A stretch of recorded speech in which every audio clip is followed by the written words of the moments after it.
তো গাইস এখন আছি টার্মিনাল 2 এর সামনে। প্রায় 2 বছর পর বাংলাদেশ এয়ারপোর্টে আজকে পরপর 2 দিন আসা হলো। ওইদিকে টার্মিনাল 3 নতুন, অ্যাকচুয়ালি যাওয়ার খুব শখ ছিল দেখার জন্য, তো গেলাম না।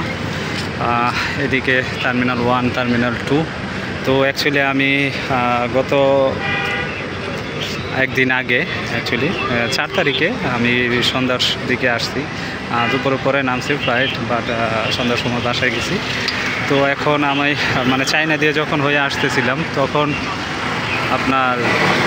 আমার লাগেজে কিছু সমস্যা হয়েছিল, অ্যাকচুয়ালি ব্যাটারি ইস্যু, কিছু ব্যাটারি জাতীয় ইলেকট্রনিক্স ডিভাইস ছিল ওগুলা। তারপর চায়নাতে সিকিউরিটি অনেকটা স্ট্রিক্ট হয়ে গেছে, ওই সময়টা হয়তো কোনো ইস্যু ছিল।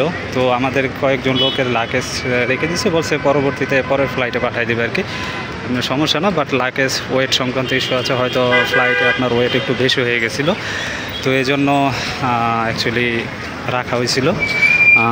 এখন ওটা গতকালকে আসছে, আমি আজকে আবার নিতে আসছি। সাথে আমার ফ্রেন্ডের তো আছে, ওটা ওর বাড়ি পাবনা, তো আমি ওটা কালেক্ট করে নিয়ে তারপর পার্সেল করে দেবো। তো এই জন্য অ্যাকচুয়ালি আজকে আবার এয়ারপোর্টে আসা।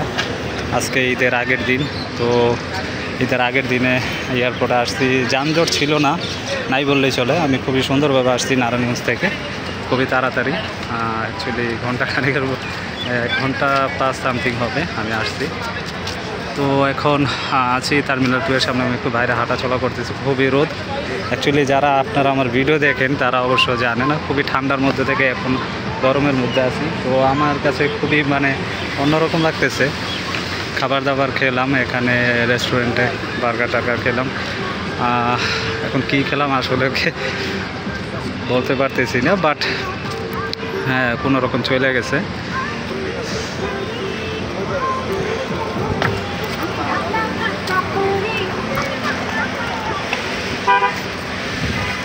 তো গাইস আমি এখন একটু পরে ভিতরে ঢুকবো, কাস্টমস অফিসারের সাথে কথা বলবো, আমাদের ডিটেলস সব রেখে দিছে আলাদা করে। তো আশা করি কোনো সমস্যা হবে না। আজকে গাড়ি নিয়ে আসিনি, আমি একাই আসছি, তো ভেঙে আসছি। তো যাওয়ার সময় নিয়ে যাব, দেখি কি করা যায়। এখন আমার বন্ধুটা আসবে কি না ওটা একটু সন্দেহ আছে। তো এই হলো এয়ারপোর্টের অবস্থা। এখন বাংলাদেশে এত খুবই শান্ত পরিবেশ, অনেকটা শান্ত মনে হচ্ছে, অনেকটা ভিড়ভাড়টা নেই, কোলাহল নেই, সিকিউরিটি অনেকটা ভালো এখন যেরকম বুঝতেছি। আসার সময় অনেকটা শান্তিপূর্ণভাবে বের হয়েছিলাম গত একদিন আগে যখন বের হয়েছি। তো আলহামদুলিল্লাহ অনেকটা শান্তিপূর্ণ পরিবেশ বজায় আছে। তো গাইস ভিডিও দেখার জন্য ধন্যবাদ, সবাই ভালো থাকবেন। দেখি আমি লাগেজ কালেক্ট করে পরে বাসায় যাব ইনশাআল্লাহ। সন্ধ্যার আগে যেতে পারলে ভালো, যদি কালেক্ট করতে কোনো সমস্যা না হয় তাড়াতাড়ি চলে যাব।